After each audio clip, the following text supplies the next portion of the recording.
see, there basically I have said that is the under kinetics of particle, under kinetics of particle. Oh, sorry. Under kinetics of particle, I have described that first one is the direct application of Newton's law, right? Direct application of Newton law. Then after I have give a use of the work and energy principle, and in that work and energy principle I already told na in the last class that how we find out the work, that is the regarding, if I say work energy principle, there I have discussed already, that is the how du is equal to ft into ds na. If path is there, and in that path if you consider that this is your position of that particle and you apply a force, and if it is after applying force, suppose this is a new position a dash, and suppose if it is dr, okay, then this one will give you, this is your, if is r, then this is r plus dr, right? So in such a manner we already do the calculation of work, that is the du is equal to, and after integration we get if integration of ft into ds, this is right. So after that we have started the curvilinear motion, and in that curvilinear motion what we have seen, that the work by any curvilinear work on any particle, if it is goes in a curvilinear motion, then we will get curvilinear motion of any particle if we are talking about, then the work is nothing but, changing work is nothing but the kinetic energy change, right? Half of m v2 square minus v1 square. And in the last class already discussed about that how the curvilinear path is there na, any 3D figure, and if it is a curvilinear path, if you apply some force here, if it is the position 1, then after applying force for a specific time period and it will go suppose now 2, then what is the work done, right? And after that we have gone through that what is the principle of work and kinetic energy. In that principle of work and kinetic energy we have seen that u of 1 2 is equal to change in the kinetic energy, nothing more than that. And that kinetic energy, though kinetic energy for individual case, that is the half of mv square, it is always positive, given the positive reading, but this change in the kinetic energy, that is the work, that may be negative. That's also I have told in the last class, right? After that I have started the impulse and momentum, right? So in that impulse and momentum, I have told that there is a technique, means this impulse and momentum basically comes under this third one. This is the third one actually, impulse and momentum. Have you remember this thing? Hello?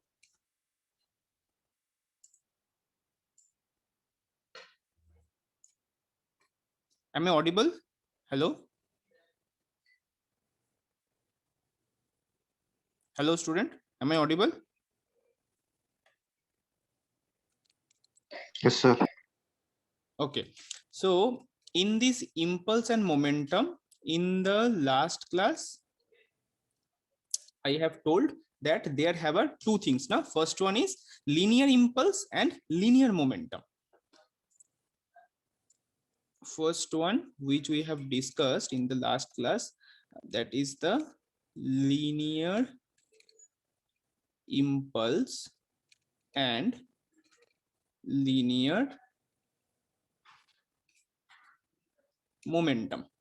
In this linear impulse and linear momentum, I think I already gave that class note PDF also to all of you in that group. in this AAA group. There, the basic thing is that if a particle move along a curved path, then we can say the momentum is nothing but the change, the change in the momentum is nothing but the force applied on that particle. Means what? Suppose a 3D body is there, and in that 3D body, in that 3D object, if a particle is there, and if we apply a system of forces, and we can say it is, suppose, summation of F, right? System of forces. If we say like that, then along this direction of application of force, there is a change in the velocity, right? Change in the velocity with respect to time, we normally denote it as a v dot, right? And change in the momentum, we normally denote it as a g dot. So that g dot is nothing but the summation of all F, because see, mv is the momentum, but if we write mv dot, means suppose m is there, and derivative this term, suppose derivative with respect to time, then what? M is constant, so dv by dt, this will give us the mv dot, and that mv dot means what? This derivative of that means what? This means, this term means the acceleration. So mass into acceleration, it is what? It is simply the force. So it means the summation of all forces acted on any particle will give us the mv dot value only. Okay, and that is we denoted as a g dot, because we denoted g is equal to mv. Clear? So summation of F means g dot, which shows the linear momentum. So the rate of change of, see from here, from this equation, we can say the rate of change of linear momentum is the summation of all forces acted on that body. Clear? So this is called as a linear momentum. Any question here? Is it okay up to this?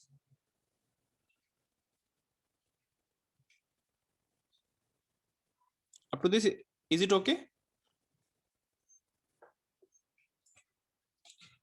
Hello?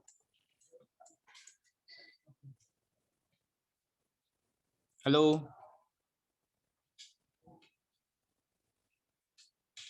Hello, student?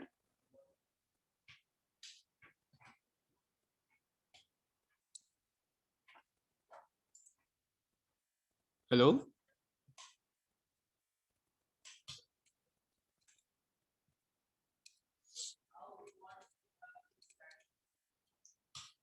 Okay, let's continue this one. Then the linear impulse and the linear momentum principle, which is said here that in the previous one, we said that the summation of all forces acted on a particle is nothing but equals to, we can say that the rate of change of linear momentum, that is the mv, right? Now, in the linear impulse and the linear momentum principle, they said that the effect of the resultant force on the linear momentum of any particle over a period of time. So this is the instantaneous, and now we are considering that for a definite period of time. That means suppose this is a 1, and time is t is equal to t1, and you apply that force for a specific period of time, and suppose by using that force, that particle will move through that path from 1 to 2. Then we can say that in mathematical formulation, we can write from T1 to T2. If we apply the force, then this will be nothing but the change in the linear momentum, right?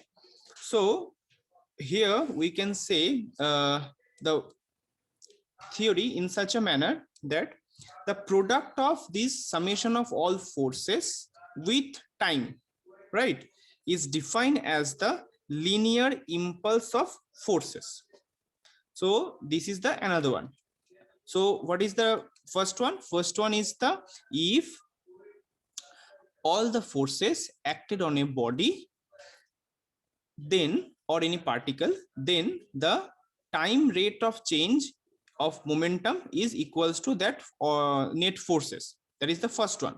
And the second one is if that net force apply for a specific period of time, then we can say the product of time, the time and the applied force is equal. The product of that two individual component is the change in the linear momentum. Clear? This is the two principle regarding the linear momentum and the linear impulse. Now come to the similarly angular momentum and the angular impulse. Okay.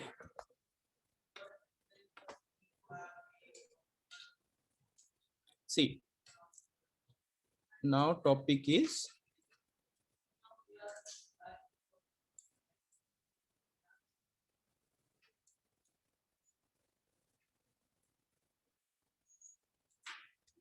angular momentum and angular impulse.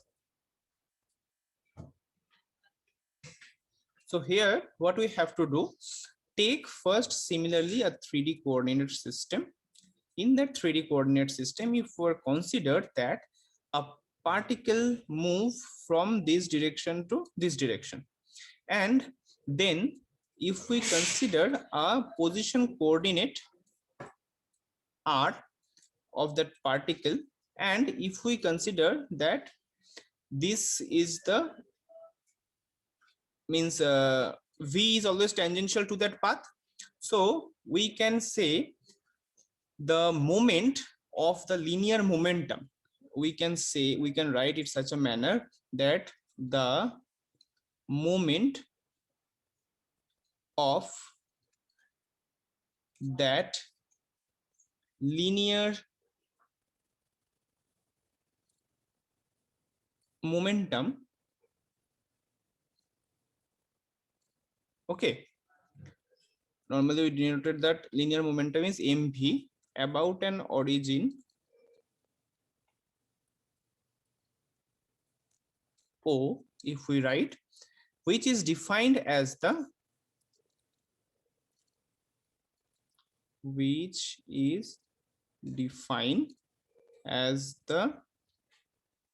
angular momentum, and this is denoted as a HO. Okay, so we can write HO is equal to R cross MV. That means the moment of the linear momentum. Clear? The moment of the linear momentum is called as a angular momentum. Clear? So this is, you can write this is as a angular momentum. R cross V. Normally we call means moment is nothing but R cross F, na? So that F, instead of F, if we write the angular momentum denoted as a H0, which is equals to R cross MV. Clear?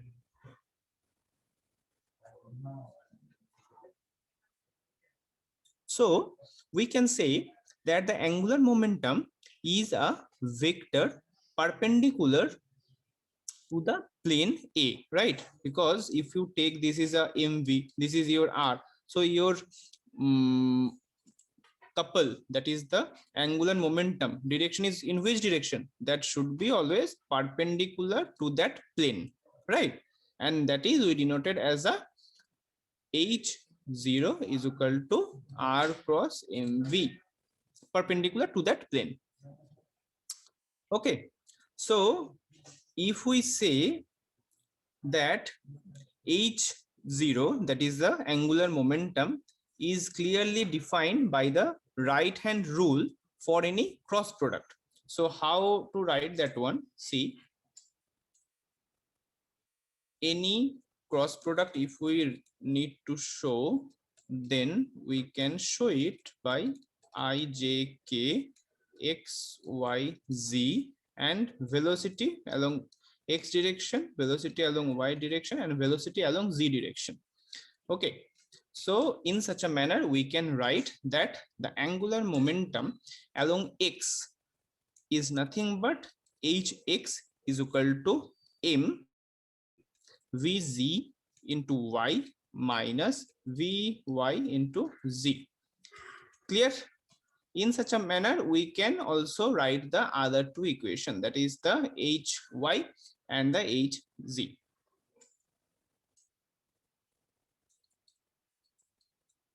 M vx into z minus vz into x and vy minus x and vx, sorry, 2y hz. These are the three equations regarding the angular momentum. Okay, now the rate of change of angular momentum, similar to previous one, rate of change of linear momentum. Na? Here, similarly, you have to write rate of change of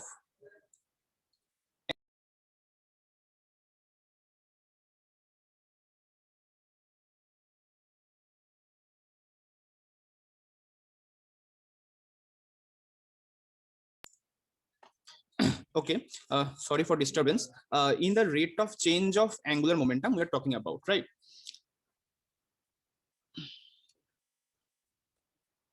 Here we can say this is basically the means normally we generally define the moment. How we normally define the moment is nothing but the summation of all forces with the distance their cross product, right? That is the r cross f. So if we write the all the moment acted on any particle, we can write summation of all moment is equal to r cross summation of f, right? In such a manner, as we know, that is the moment is normally denoted as a r cross f, right? This one. So if we write this in the linear impulse and linear momentum, we already defined that summation of f is nothing but rate of change of momentum, right? Linear momentum. So if we put that one, we can write that summation of moment is equal to r cross m v dot, we can write, and this h is equal to r cross mv c. Summation of moment is equal to r cross mv dot, and summation of h is equal to r cross mv. So if we do the first derivative of this angular momentum, that is the h, then we can write that ddt of h, which is nothing but h dot, and that h dot is equal to r cross mv dot. Okay, r cross mv, r cross mv dot plus v cross mv. Is it okay? Understand? One is u, these are just a uv, u derivative of v and v derivative of u, like that. Now you all know na, that derivative of uv principle, na? U dv by dt plus v du by dt, right? So simply we have used this one here. What we have to do, this is your u and this is your v total. So r derivative of v means mv dot plus derivative of r, it means this v is nothing but dr by dt. Okay, and mv is as usual. So that's why we get h is equal to vmv plus r cross mv dot. Now this v cross mv is equal to 0 as the cross product of two parallel vector, because already v is there, right? This v, if we, this v is a vector, this v another vector. So always remember, cross product of two vector, these two are the parallel vector, both are same, na? Same direction as well as the same magnitude. So as they have the same direction, so any same direction vector always give you the cross product is a 0.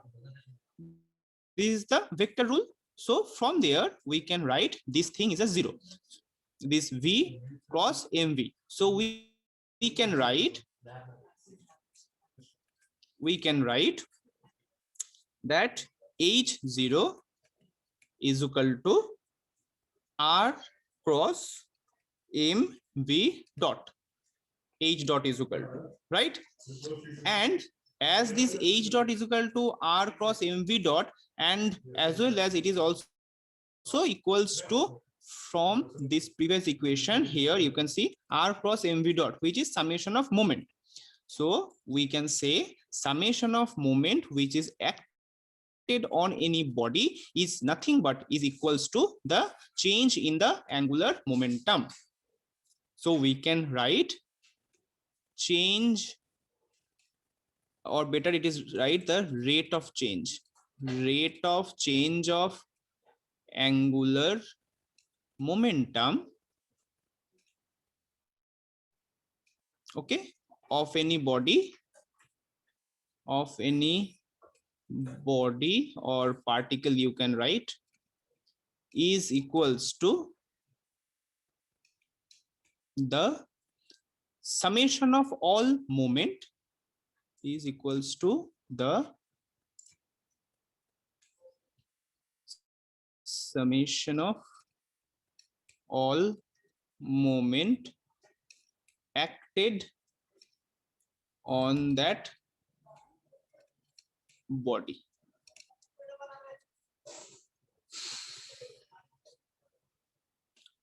Or rate of change of, it is better to write be specific, that is the time rate of change, ddt, time rate of change, there is the ddt. So is it clear, student? Hello? Yes, sir. Okay. So today we have just discussed, first one is the important thing, first one is the linear impulse, linear momentum, which give us the two equation. One is this summation of f is equal to g dot, then linear impulse, which is the for a specific time period of time, t1 to t2 is equal to summation del of g, that is the difference in the linear momentum, right? These two equation I am talking about, these two equation. After that we get another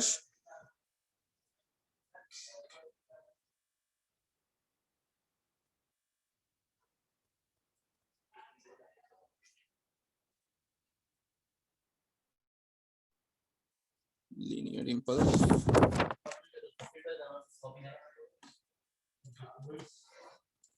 This is 1 2, another formula is where it is, another formula is this summation of m is equal to m cross, sorry, r cross m v dot, this is another one.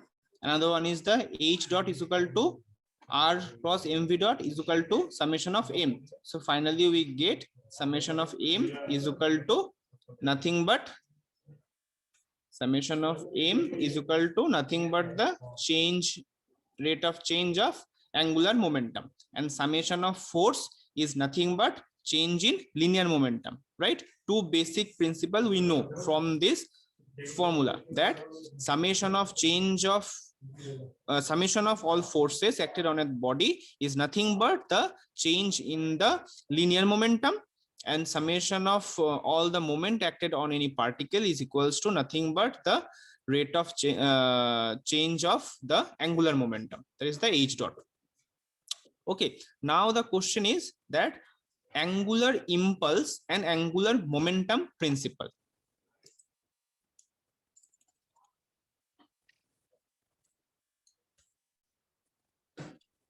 Angular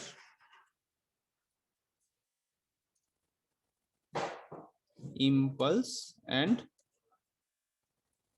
angular momentum principle.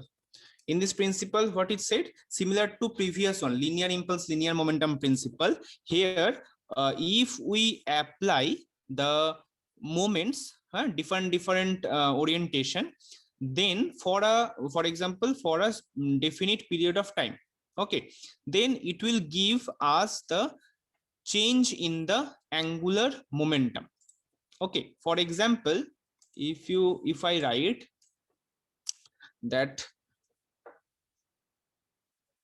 it is a 3D coordinate, this is the path, and in that path, suppose this is your first condition 1, this is your second condition 2, okay, and for example here the r vector is there, then this is your mv, and here if you consider, then also mv is there, right, and the r vector is there. Now the question is, these two r is different, right? This is r1, if you consider r2, then we can write that we can write r1 cross mv1, means when that position is here and when that position is mv2, that two position, so mv1 and minus, better to write 2 minus 1, r2 cross mv2 minus. This will give us the integration of time with respect to time. So we get this formula, which is showing us that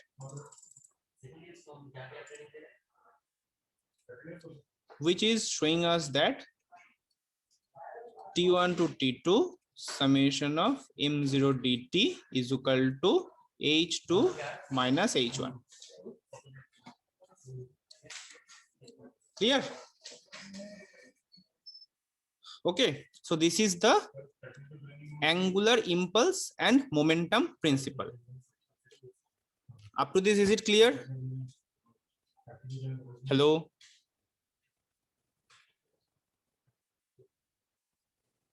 Hello?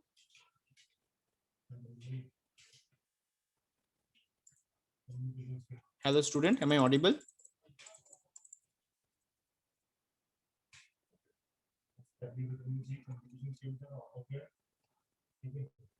Shall I continue? Please reply, anyone.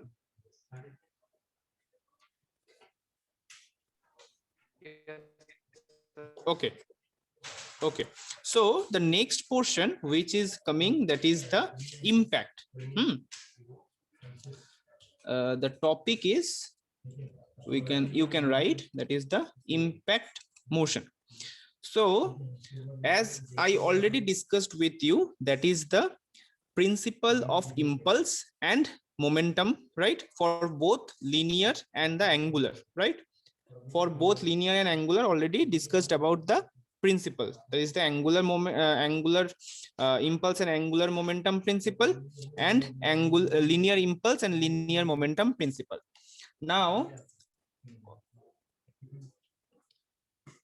if we use this behavior, we can say that the impact means the collision between the two bodies, and we can characterize by the generation of the relatively large contact forces.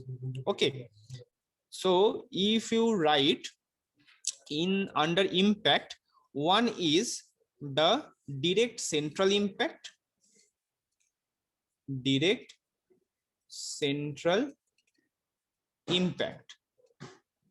Okay, impact means I think you all know, that is the, if you apply a certain force on any body or on any particle, then there is that force which is generated, that is very, very high.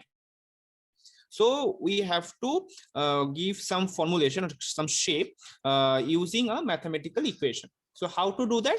So if we consider first one is the direct central impact. Here, if we write, for example,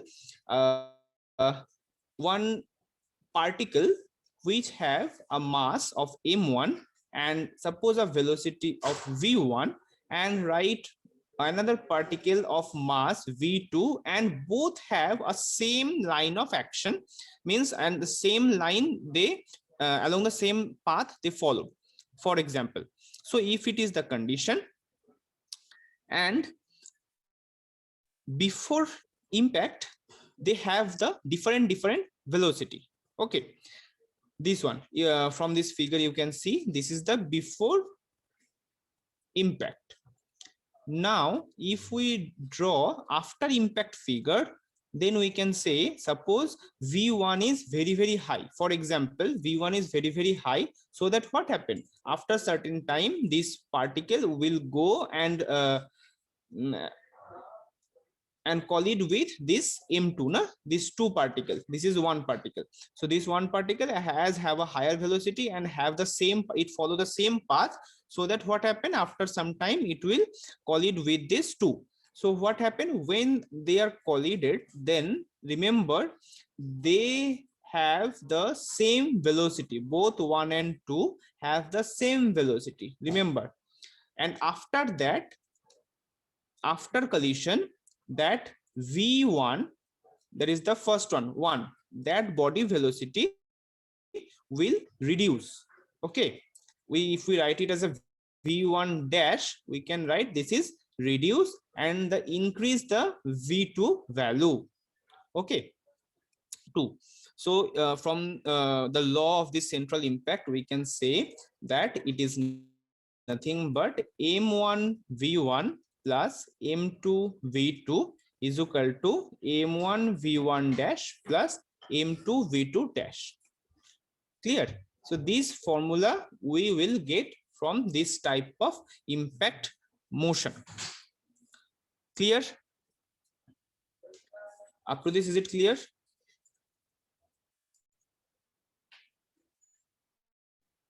Hello?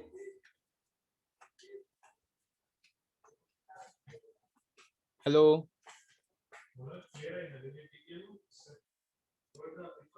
Hello?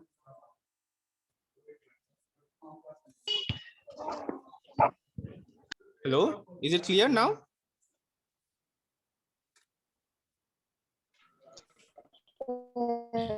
Okay. So the next part which is come here, always remember this impact. This impact is a very, very complex, why I said, because practically if you say that this involve various aspect. Suppose first one we can say that is the material deformation, right? If you can see now that if two car are collided each other, then what happen? Accident, at the time of accident means, or after accident, that two car with completely distorted, right? So we can say that is the material deformation that occurred. Then second one is the generation of heat and sound. Heat and sound, that also occur, right? So here we can involve another new concept, that is the coefficient of restitution. If we write the coefficient of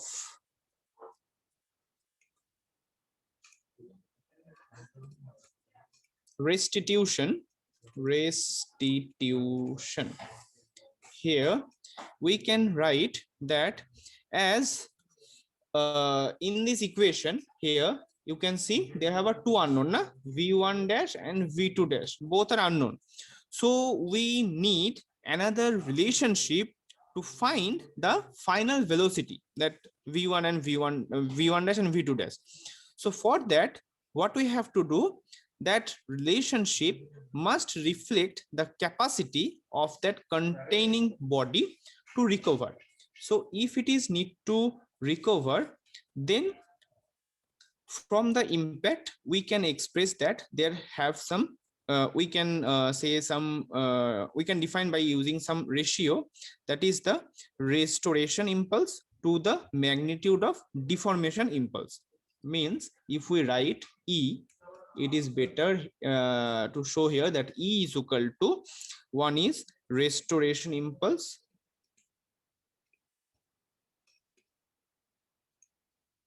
divided by deformation impulse.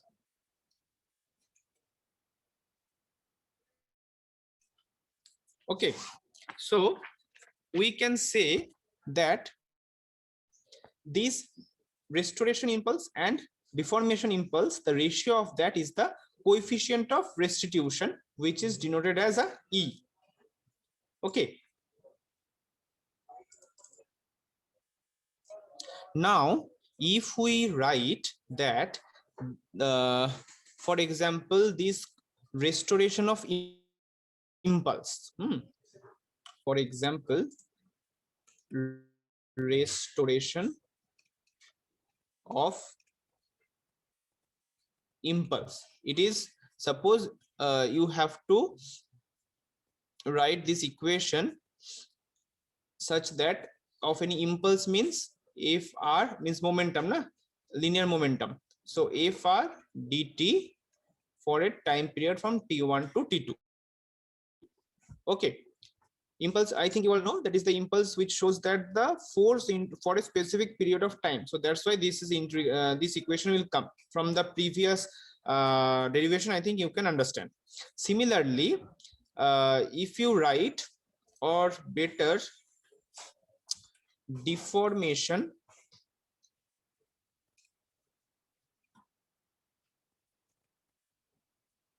impulse, it shows this is t1 to t2. So t1 up to t1, how much deformation is there? 0 to t1. Okay, so for that time period how much deformation is occur, and from time period from t1 to t2 how much restoration is there. Clear? So what we have to show here, if we by graphically if we see, we can say that first a particle of mass m1. Anybody want to say anything? Which have a velocity of v1, and suppose another particle of m2 have a velocity of v2, then the deformation force that should be f d integration of t, right? And this is called the deformation impulse. And the restoration impulse is what? Restoration impulse is after collision, that particle velocity is v0 after collision I am talking about. So that time the velocity of each particle, first one we can, after completion of this the impulse, that is the v1 dash, and this is the v2 dash. So m2, if we are considering, this is v0 and this is your f r, restoration. So by visually you can say that this is your restoration period. Okay, and this is your deformation period. Clear? So if we write the equation, we can say that E is equal to deformation. Deformation means impulse, right? So deformation impulse means change in the linear momentum. So change in the linear momentum means minus, if we write minus v1 dash, this one we are now writing this one mv1 dash. This is the restoration, right? Restoration. So first one come the what? First one come here, restoration. Okay, so restoration by deformation. So restoration is m minus v1 dot or dash minus v0 dash, and here m1 is minus v0 minus of minus v1, which finally we will get v0 minus v1 dash by v1 minus v0.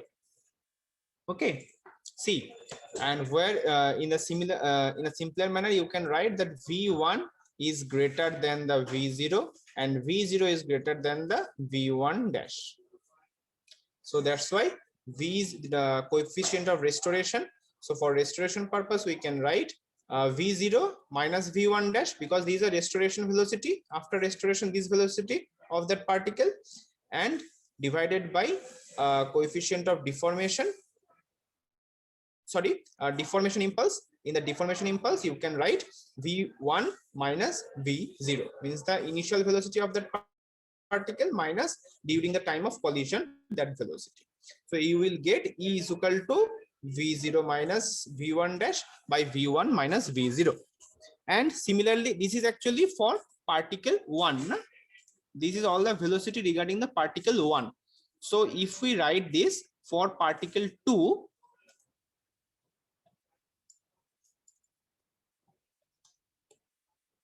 for particle 2, we can say in a similar manner, first is restoration. So restoration means m2. In that figure, if you see, there is the velocity minus v0 divided by m2. This is v0 minus v2 dash, na? So v0 minus v2. This will give us v2 dash minus v0 by v0 minus v2. Why it is? Because for particle 2, after collision, the velocity is very high. So we can say v2 is less than the v0 and less than the v2 dash. See, this is the two different constraint, you can say, this one and this one. This one, v1 is higher for particle 1, and for this particle 2, the after collision, that velocity is higher. See, this one, and this is particle 1. Better to write.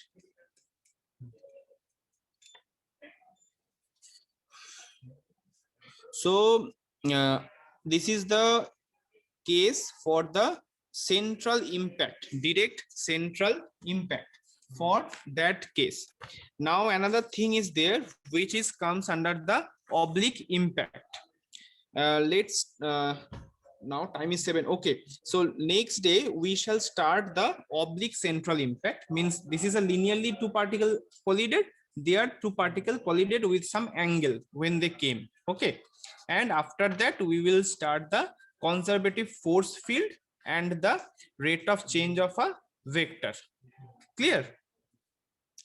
So up to this, anyone have any question?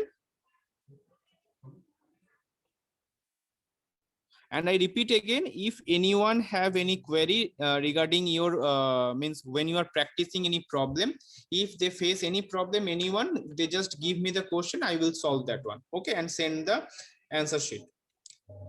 Clear? Please prepare yourself for the exam, and if anyone means any type of problem you face during this your study, your preparation, you just inform me. Okay, I will give the solution and also give the concept also. Sir, share notes, sir. Note means which one? This class note which I have written in the class? No, sir, all units. All units. In the first day I have sent you the book, na? From that book, if you just go through, everything is there. Just follow my classes note. Means every day I have written something, right? In every class, whatever I have written, just follow that one only. I have already given more than 10 to 15 numerical on friction. Just practice that numerical on friction. Then the CGMI problem, already I have done minimum 10 CGMI problem. Practice that one. Okay, if you practice that one, it is enough for the exam. Okay, if you want, then I share the class note. It is possible for me. Means whichever I written in the class, all the notes I have, I can send that one, all the thing. I think in the group before the class, that is what called before that exam, na? Mid exam. Before that I already sent, already 4 or 5 notes already sent. Just practice and follow that one. Take the concept from each problem so that you can easily do the other problem also. Okay, see, these engineering mechanics is basically in exam come the most of the means 60 to 70% the numerical. So if you do not practice, then there is a problem for you. So practice is enough. Practice is required for this. For basically the important topics are the friction, Lami's theorem, 2D or 3D both case, equilibrium equation problem. Means all the things whichever I covered, na, all the things are all are important. Whichever I covered. Basically I covered what happened. First one, if you remember, first one which I covered from the static, that is unit 1, 2, 3. There I covered first is Lami's theorem and already give lots of example. After that I covered equilibrium equation and also problem on that also for both 2D and 3D. Then come the friction. Also I have done minimum 10 problem na on friction. Just solve that one and just practice any unknown problem. If you means feel any types of problem in solving this friction problem, then you just inform me, no issue.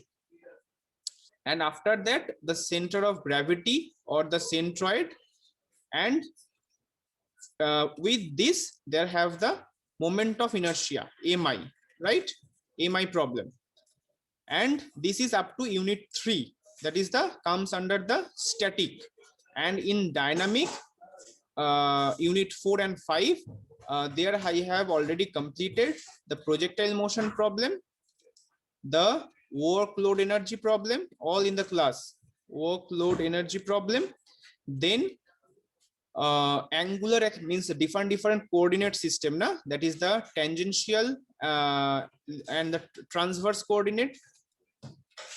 Based on that, the find out the acceleration, that is the a, n, a, t, a, r, different their formula. You have to remember this thing. Then simple linear motion, rectilinear motion, curvilinear motion.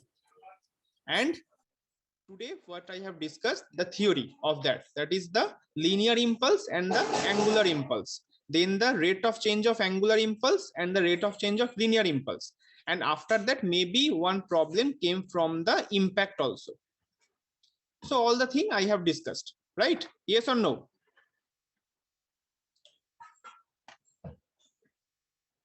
Hello? Yes, sir.